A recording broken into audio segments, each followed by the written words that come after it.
The sun rose slowly over the horizon, casting a pale golden light over the ruins that had once been lifeless. The wind carried less dust than before, and the small garden that Arlen had nurtured with the mother and her children seemed to breathe with life.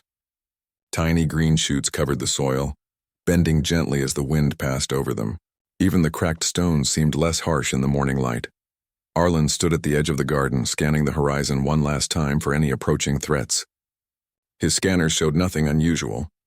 The raiders had not returned, and the Overlord's scouts were nowhere in sight.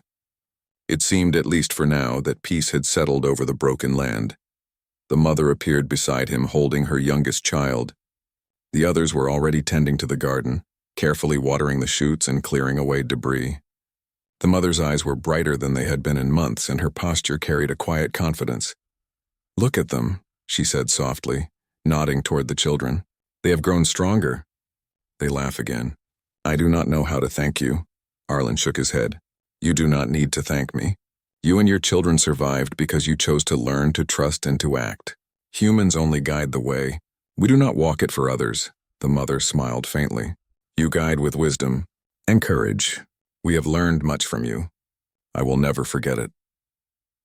Over the next few days, Arlen worked with the mother and the other survivors to expand the garden. He showed them how to plant in rows to conserve water, how to rotate crops to prevent soil exhaustion, and how to use simple irrigation channels to carry water from the underground reservoirs. Each day, the children helped with the work, their laughter and chatter filling the once silent ruins. The mother observed them closely. "You teach as if life is simple," she said one afternoon. "Yet it seems more than survival." "It is hope." Arlen paused, brushing dust from his hands. "It is both. Survival keeps you alive. Hope makes you want to live. Without one, the other cannot exist," she nodded slowly. "I see now why humans endure so far from home. You do not merely survive, you inspire life in others." Word spread slowly through the barren lands. Other survivors wandering through ruins and broken settlements began to arrive. They were cautious at first, wary of strangers who might take what little they had. But when they saw the garden, the small fortress that had withstood the raiders and the confidence of the alien family, they hesitated, and then followed. Arlen welcomed them carefully. He taught them what he had taught the first family: cooperation, clever use of resources, and the human way of survival. Slowly, the small settlement grew. Tents and simple shelters were built near the garden, creating a community where once there had been only dust and fear. The mother's eyes filled with tears as she watched the newcomers. "All of this, you created it?" Arlen shook his head. "You created it. I only showed the way. Humans survive by teaching others to survive, by sharing knowledge. That is our strength." Weeks passed. The small garden grew into a modest field. Crops flourished in the repaired soil. Water from the reservoirs was carefully rationed and distributed through irrigation channels Arlen had designed. The children now ran freely, playing among the green shoots, laughing and shouting without fear. The mother worked tirelessly, guiding others and teaching them how to care for the land. One evening, as the sun set and painted the sky in shades of orange and pink, Arlen gathered the community. "We have come far," he said. "This land was broken. Life here was fragile. But now together we have restored it. You have shown courage, patience, and cooperation. This is why humans endure, because we do not give up and we do not act alone." The mother stepped forward, holding her youngest child in her arms. "You risked everything for us, for this land. You gave us more than food. You gave us life, courage, and hope. We owe you everything, but I promise not as a servant, I promise as an ally. We will continue what you started and we will protect it." Arlen looked at her and smiled. "That is all I could ever hope for. You have learned the human way, to survive and to help others survive. That is enough reward for me." The story of the settlement began to spread beyond the ruins. Other alien survivors, hearing of a human who had guided a broken world back to life, approached cautiously. Some brought tools, others brought seeds, and a few even brought knowledge of areas untouched by the Overlord's destruction. Slowly, what had begun as a single family became a thriving community. Arlen continued to guide them, showing them how to build better shelters, protect their crops, and defend themselves without unnecessary violence. He emphasized strategy, patience, and teamwork over brute force. The settlers learned quickly. The mother's family became teachers themselves, helping newcomers understand the human way. Even the children, once frail and scared, became symbols of hope. They ran through the fields, laughing, learning, and showing others that life could flourish even after suffering. One morning, as Arlen looked over the thriving fields and the growing community, he felt a quiet satisfaction. The once ruined world now hummed with life. Birds long absent returned cautiously, filling the air with soft chirps. Green shoots and small trees swayed in the wind. The alien children played under the shade of the new trees, their laughter blending with the gentle sounds of nature. The mother approached him, her eyes shining with gratitude. "You came here as a stranger, and yet you saved us all. You risked everything for life itself." Arlen shook his head. "I did not save you alone. You saved yourselves by learning, by trusting, and by acting together. Humans endure, yes, but we do so alongside others. That is why hope can exist even in ruins." She nodded, her voice soft but firm. "Then perhaps humans are not meant to conquer worlds, but to heal them." Arlen smiled faintly. "Perhaps. At least that is what I choose to do." By the time weeks turned into months, the settlement had grown into a small town. The once ruined land now held fields of green, flowing water channels, and simple homes. The alien family was no longer struggling to survive. They thrived. The children played freely, learning not just to survive, but to live. The mother had become a leader among the settlers, teaching them how to care for the land and protect their community. Arlen prepared to leave. His ship had long since refueled, and the galaxy called him onward. But as he looked at the thriving community, he felt a deep sense of accomplishment. This small corner of the universe had been changed, not by war, not by force, but by thought, courage, and the human way of survival. The mother approached him one last time. "You have given us everything. I promised you loyalty before, but now I promise something more. We will continue your work, and we will remember the human who taught us hope." Arlen nodded. "That is all I could ever ask. Keep the garden alive, care for each other, and never forget what you have learned. Humans survive because we care, and now so will you." As Arlen lifted off in his ship, leaving the once ruined world behind, he looked down at the thriving settlement. The green fields shimmered in the sunlight. The children waved, and the mother stood proudly, a symbol of resilience. Somewhere across the galaxy his story would be told. Not as a tale of conquest or war, but as a story of life returned, of hope restored, and of the human way, to survive, to teach, and to inspire others to survive with courage and wisdom. The stars stretched endlessly before him, but Arlen carried a quiet truth within his heart. Humanity's greatest strength was not its ships, its weapons, or its knowledge alone. It was the will to protect life, to share, and to guide others, and in that will even the darkest worlds could bloom again. The ruined planet, once silent and lifeless, now held laughter, life, and hope. And humans had shown that even in the most hopeless places, life could endure and thrive. The halls of the Crystal Palace were vast, shining with soft blue light from the tall towers above. Yet despite the beauty of the great palace, silence filled its chambers. The people of this world often whispered about their queen, saying she was strong and wise, but they also knew her heart carried a heavy sorrow. Queen Ariala, ruler of the Lumerian people, had not smiled for many years. Long ago she had daughters, 3 bright young princesses who were the joy of her life. They were playful and kind, loved by the people, and filled the palace with laughter. But one dark day, during a raid by an unknown enemy, the daughters were taken. The raiders struck quickly, leaving no trace except broken guards and shattered defenses. The queen sent her fleets to search the stars, but the trail vanished into the endless dark. Years passed. Seasons changed on her world, but the queen's grief never left. She still walked into the empty rooms of her daughters, where toys and clothes were kept untouched, just as they had been left. Servants tried to comfort her, but nothing could fill the emptiness. Her people respected her strength, for she did not abandon her duties. She led them with wisdom, made treaties, and guarded her world. But when the throne room emptied at night, she often sat alone, looking toward the skies, whispering their names. The council urged her to accept the truth. "Your Majesty," they would say, "the heirs are gone. We must move forward. The people need peace, not endless sorrow." But Queen Ariala would only shake her head. "A mother does not give up hope. Somewhere among the stars they live. Until I see their ashes, I will believe." The years turned into decades. Many among her subjects began to think of the princesses as figures of legend, rather than living heirs. The queen's people carried on with their lives, but they knew their ruler was a woman waiting for a miracle. Far away, in another corner of the galaxy, humans had only begun to stretch their wings into space. They were explorers, traders, sometimes fighters, and sometimes dreamers. Their ships were not the most advanced, but their determination pushed them into places no other species dared to go. They were known to be curious and stubborn, often refusing to give up even when logic told them to. It was this trait that made one man's path cross with the sorrow of the queen. The man's name was Mason. He was not a soldier, nor a diplomat. He was an explorer, traveling alone in a small ship built for long journeys. Mason often visited forgotten systems, scanning for relics or hidden stations left behind by older civilizations. He lived for the thrill of finding the unknown, even if there was no profit in it. One day his ship entered a quiet sector near a dying sun. The system seemed empty, its planets barren. But Mason's sensors caught something unusual, a weak signal, so faint it almost blended with the background noise of space.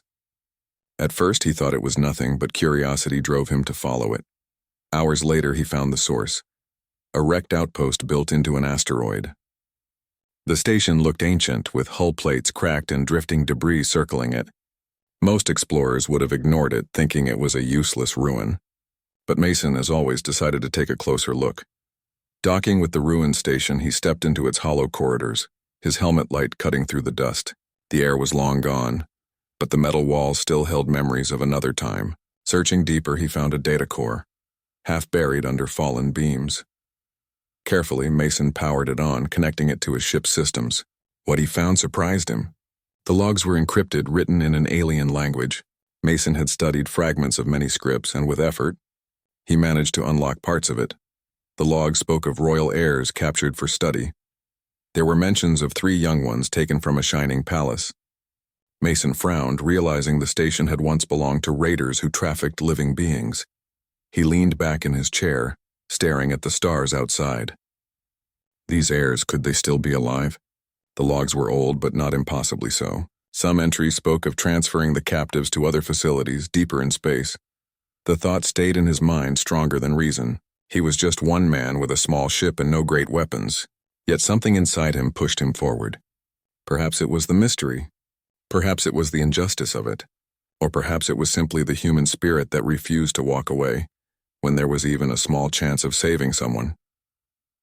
He whispered to himself, "If they're out there, I'll find them." Meanwhile, back in the Crystal Palace, Queen Ariala stood before the balcony at night, gazing at the star fields. Her advisors urged her to think of alliances and duties, but she barely heard them. Her eyes searched the endless sky, as though her daughters' voices might return on the wind. Her people loved her, but many whispered that she was trapped in the past. What they could not know was that far away, a single human had just picked up the first piece of the trail. That night, the queen closed her eyes and whispered the names of her daughters again. Across the void, Mason prepared his ship for a new journey, guided only by faint signals and his own stubborn will. The galaxy was vast, full of dangers, and the chance of success was small. But history would later remember this as the moment when the path of a grieving queen and a daring human began to cross. And though neither knew it yet, hope had quietly awakened again. The faint signals from the old outpost would not leave Mason's mind. Even when his ship drifted into calmer space, and even when logic told him to forget, the thought returned again and again. 3 heirs, 3 young lives stolen, mentioned in logs buried under dust and ruin. Mason sat in his ship's control chair, staring at the star maps that stretched across his screen. His vessel was not grand. It was a long-range scout, small but reliable, with just enough space for one person to live and travel. The engines hummed with a low sound, steady but never silent. He had used it for years, crossing empty systems and lost trails, gathering old data that no one else cared about. This time felt different. Usually Mason hunted ruins for knowledge or scraps of technology, but this time the search carried weight. He was not chasing treasure or adventure. He was chasing hope for strangers he had never met. He leaned closer to the screen, adjusting the filters. The log had pointed toward deeper space where the raiders had moved their captives. The signals were weak, scattered like drops in an endless ocean. Yet if he followed them carefully one by one, he might uncover their path. Not much to go on, he murmured to himself, but I've gone after less. The first trail led him toward a nebula cloud, glowing with shifting colors of purple and gold. The gas was thick, hiding ships from most scanners. As Mason's craft entered the cloud, static filled his screens. The ship rattled under the pull of small storms, but Mason pressed forward, guiding the vessel with a careful hand. In the mist, he found the remains of another station, smaller than the first. Most of it was torn apart, as if someone had tried to erase all evidence. Still, Mason was patient. He floated his craft close, sealed his helmet, and stepped inside the broken shell. The corridor smelled of rust and burned metal. His boots echoed as he moved. He carried a small device that pulsed with green light whenever it detected faint energy. Following the pulses, he reached a chamber filled with shattered containers. On one wall, carved with shaky hands, he saw alien markings. Mason froze. The marks were not random. They were words. He quickly captured images, feeding them into his translator. Slowly, the meaning appeared. Alive. Hope. Someday free. He felt his chest tighten. Whoever had written this had still been alive when they scratched the wall. The writing was not old enough to be ancient. It meant at least one of the captives had survived years after being taken. Mason touched the wall gently with his glove, as if the voice of the captive still lingered there. Then he took a deep breath and returned to his ship. He sent the images through his translator again, this time cross-checking with archives. To his surprise, the language resembled the records of the Lumerians, a race known across some sectors. They were said to have a queen who had lost her heirs long ago. Mason had never met them, but he remembered hearing stories in traveler stations. Royal heirs, he whispered, repeating the words from the first log. It has to be them. The thought gave him strength. He checked the star charts again and followed the next faint trail. The journey was not easy. Space was full of rivals, scavengers, hunters, and those who lived off what others lost. On the edge of the nebula, Mason's ship picked up another vessel trailing behind him. Its design was sharp and dark, a scavenger craft built for speed. Mason cursed softly under his breath and tightened his grip on the controls. He had no heavy weapons. If the scavenger guessed what he had found, it could end badly. He made his ship dive deeper into the nebula, weaving between thick clouds of gas. Static screamed across the radio as lightning storms flashed around him. The scavenger followed for a time, but Mason used clever maneuvers, hiding his signal and letting the storm swallow his trail. After tense minutes, the rival ship faded from his sensors. Exhausted but alive, Mason leaned back. Still got it, he said with a grin, though sweat covered his forehead. Days later, he reached another hidden site, an asteroid hollowed out into chambers. This one was not abandoned. Faint power still flowed through parts of it. Mason landed carefully, heart pounding, unsure of what he might find. Inside, he discovered more messages. Some were burned into metal panels, others etched into floors. They told pieces of a story. 3 sisters taken and moved from place to place. They wrote of cold nights, strange experiments, and whispers of escape. One message was clear. We wait for rescue, but no one comes. Mason's hands shook as he read. They had not given up even when time dragged on. He knew then that he could not stop. No matter how far the trail went, he would follow it until he reached the end. Returning to his ship, Mason looked again at the stars. He plotted the next course. The signals were weaker now, but they pointed toward a sector on the far edge of known space. Few dared to go there, for it was filled with old war debris and roaming raiders. It was dangerous, perhaps more dangerous than anything he had done before. But Mason smiled faintly. Danger had never been enough to stop humanity from chasing what mattered. He thought of the queen he had never met. He imagined her sorrow, her endless weight. He thought of the daughters clinging to hope in the darkness. Then he thought of himself, one man in a small ship, chasing a trail across the galaxy. Some might call it foolish, some might call it impossible. But Mason knew humans had always been stubborn dreamers, and so with steady hands he engaged the engines. The ship turned toward the dark, the stars stretching ahead like a road of fire. Somewhere beyond that road, 3 lives waited for freedom, and Mason, with nothing but courage and determination, had chosen to be the one who brought them home. Mason's ship drifted at the edge of the dangerous sector, where the faint trail of signals led him next.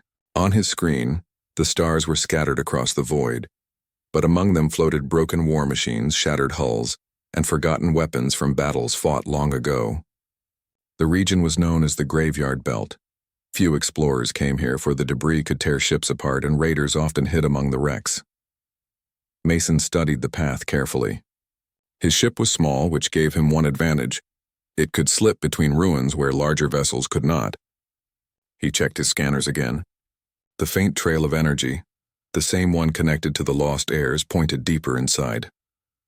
All right, Mason muttered, gripping the controls, one step at a time. As his ship entered the belt, shadows of broken cruisers loomed on all sides. Some still had scorch marks from ancient battles. Mason wondered what war had destroyed them, and if anyone remembered the soldiers who had died here. His engines hummed softly as he maneuvered between jagged plates of metal, sometimes brushing so close that sparks flared. Hours passed and his concentration never wavered. He knew one mistake could leave his ship trapped forever. Then, without warning, alarms rang. Something was moving behind him. Mason checked his sensors and his stomach tightened. 3 raider crafts had appeared, their sharp outlines lit by faint glows. They must have been hiding inside the wrecks, waiting for prey. Mason's fingers flew across the controls. He had no heavy cannons, but he was clever. He spun his ship downward, weaving through narrow gaps where the raiders struggled to follow. The enemy fired small bursts of plasma, striking old debris and sending chunks spinning. His ship shook violently as one blast scraped the hull, but Mason held steady. He guided his craft between 2 massive wrecks that formed a narrow canyon. The raiders pressed closer, thinking they had him trapped. At the last moment, Mason twisted his ship sideways, slipping through a gap too tight for the raiders. Behind him, the lead pursuer smashed into wreckage, exploding in a flash of fire. The other 2 slowed, but Mason used the chaos to speed forward, leaving them behind. Breathing hard, he leaned back. "You're not stopping me. Not today." When the scanners cleared again, Mason noticed something unusual. His systems detected weak power hidden deep inside a large fragment of a destroyed battleship. Curious, he moved closer, weaving through the debris.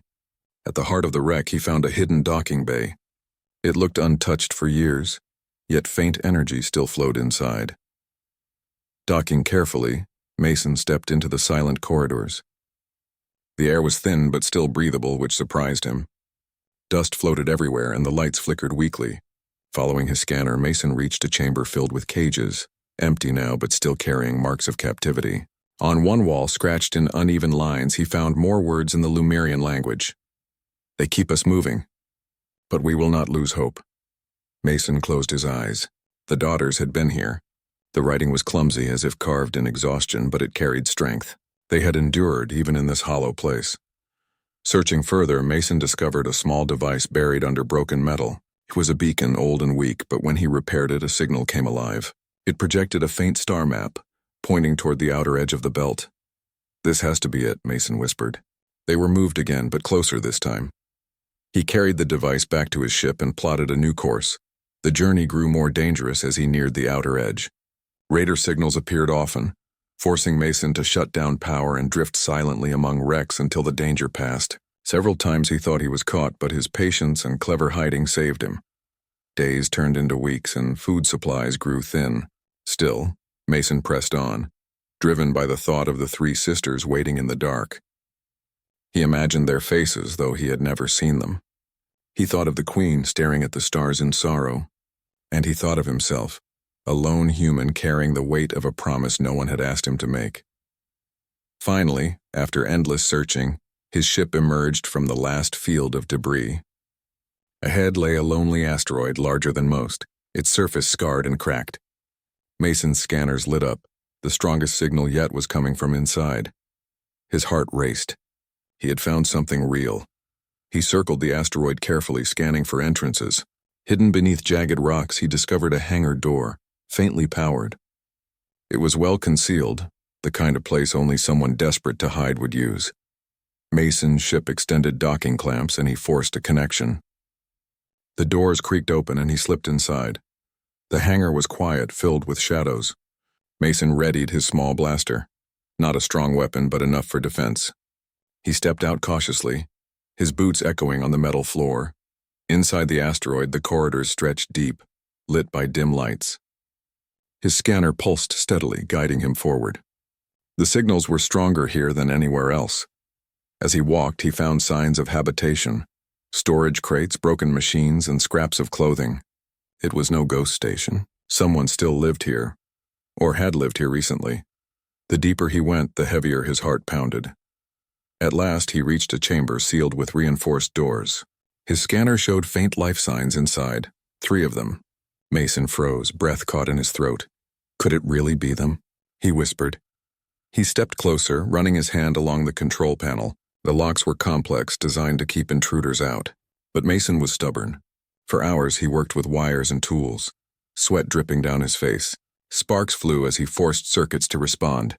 Finally, the door slid open with a groan. Inside, the room was dark and cold. 3 stasis chambers stood against the far wall, glowing faintly. And within them, barely moving but alive, were 3 young women. Alien yet graceful, their features unmistakably royal. Mason's chest tightened. He had found them. The daughters of the Queen, hidden for so many years, lay before him. He stepped closer, pressing his hand against one chamber. The figure inside stirred faintly, her eyes fluttering. For the first time in decades, the daughters of Queen Ariala were no longer lost. Mason whispered softly, as if speaking to them, though they could not yet hear. "Don't worry, I'll bring you home." And in that silent chamber among the shadows of the asteroid, humanity's courage stood as a light against the dark. The stasis chambers glowed faintly in the dark room, casting pale light across Mason's face. For a long moment he simply stood there, staring at the 3 figures sleeping inside. His heart pounded with both relief and fear. He had found them, the daughters of Queen Ariala, lost for decades, hidden in this cold place. They looked fragile, as if the years of captivity had drained their strength. Their skin was pale and their breathing faint, but they were alive. That was all Mason needed to know. He placed his hands on the first chamber's controls. The alien design was strange, but he had studied enough systems to understand the basics. With careful fingers, he began the process to wake the first daughter. The chamber hissed, releasing a soft mist. The figure inside stirred. Slowly, her eyes opened, glowing faintly in the dim light. At first, confusion filled her face. She pressed her hands against the glass, weak but alive. Mason leaned close and spoke softly. "It's all right. You're safe. I'm here to help." The chamber unlocked and the door slid open. The princess fell forward, but Mason caught her gently. She was light, too weak to stand. Her eyes met his, filled with fear. She whispered in her own tongue, words Mason could not understand. He quickly activated a small translator device on his wrist, one he had carried for years. The machine crackled, struggling to adapt to her language. After a few seconds, it managed to translate her weak words. Who are you?" she asked, voice trembling. "My name is Mason," he answered softly. "I'm human. I followed the signals. I came to bring you home." The princess stared at him for a long time, as if trying to decide whether to believe him. Then tears filled her eyes. She clutched at his arm and whispered, "Sisters." "Please, wake my sisters," Mason nodded. He moved to the next chamber and repeated the process. The second daughter awoke, coughing weakly, her body trembling. He helped her out, speaking gently until she calmed. The third was the youngest. When she opened her eyes and saw Mason, she tried to pull away, frightened by his strange human face. "It's all right," Mason said softly. He set down his weapon, raised his empty hands, and spoke slowly. "I will not harm you. I came for you." The translator worked again, carrying his words into their language. The youngest daughter hesitated, then leaned against her sisters. For the first time in years, the 3 princesses stood together, free from their chambers. They were weak, thin, and frightened, but alive. Mason felt a weight lift from his chest. "We don't have much time," Mason said firmly. "This place isn't safe. We need to leave." The eldest daughter, though unsteady, nodded. "There are guards. They will return." Mason's heart raced. He had seen no one so far, but it was true. An outpost like this could not remain empty forever. Someone maintained the stasis systems. Someone would come to check. He led the daughters back through the corridors, supporting them as they stumbled. His ship was small, but it had enough space for passengers. As they neared the hangar, Mason's scanner beeped sharply. Enemy ships had entered the asteroid's range. "They're here," he whispered. The princesses froze, fear flashing in their eyes. Mason tightened his grip on his blaster. "Stay close to me." Through the narrow halls they hurried. Mason guided them to hidden paths he had noticed earlier, keeping them away from the main routes. Twice they heard voices echoing in the distance, raider patrols searching the station. The princesses clung to Mason's arms, trusting his lead. At last they reached the hangar, but 3 raiders stood near his ship, scanning it. Mason's mind raced. He could not fight them head-on, not while protecting the daughters. He looked around quickly, spotting loose pipes above the hangar. "Stay here," he whispered to the princesses. "No matter what happens, don't move until I call." He climbed a side ladder quietly, moving above the raiders. With careful hands, he loosened the pipes. They creaked, then fell, crashing loudly onto the floor. The raiders spun in shock, shouting. Mason jumped down, firing his blaster at the ground. Sparks flew, startling the raiders further. Before they could regroup, Mason shouted, "Now!" The princesses ran forward, following him. He fired again, not to kill, but to force the raiders back. Together, they sprinted into his ship. Mason sealed the hatch just as the raiders charged. Blaster fire struck the hull, but the ship's shields held. "Hold on!" Mason shouted, rushing to the controls. The engines roared, and the small craft lifted from the hangar. Enemy ships launched quickly, chasing after him. Mason gritted his teeth, weaving through the asteroid's cracks. The princesses held onto the seats, fear clear in their eyes. "Don't be afraid," Mason said, glancing back at them. "I'll get us out." The raiders fired, blasts shaking the ship. Mason used every bit of skill he had, guiding the vessel through narrow tunnels and sharp turns. One raider struck the asteroid wall, exploding in fire. The others continued the chase. At the edge of the asteroid, Mason spun the ship sharply and released flares. The raiders fired into the bright lights, missing their target. Mason pushed the engines harder, forcing the ship into open space. Minutes felt like hours, but finally the enemy fell behind. Mason guided the ship into the safety of distant stars. Silence filled the cabin. The princesses sat together, holding hands, their eyes wide with shock. Mason took a long breath and turned to them. "You're safe now," he said softly. The eldest daughter studied him. Her eyes were still wary, but gratitude shone through. "You risked everything. For us, why?" Mason paused, searching for the right words. "Because no one deserves to be forgotten. Because your mother has waited long enough. And because that's what humans do. We don't turn away when someone needs help." Tears filled her eyes. She reached out, resting her weak hand on his. "Then you are not just a stranger. You are our hope." The sisters leaned against one another, whispering softly in their own tongue. Mason smiled faintly. They were fragile now, but they would grow strong again. He set the course for safe space, using secret star routes he had learned through years of travel. Still, he knew danger was not over. The raiders would not give up easily, but for now Mason felt peace. He had kept his promise. He had given the daughters their first taste of freedom after years of darkness. As the ship glided into the stars, Mason whispered to himself, "We're going home." And though the journey ahead was still long and perilous, the fire of human courage and the bond of trust had begun to guide them toward hope.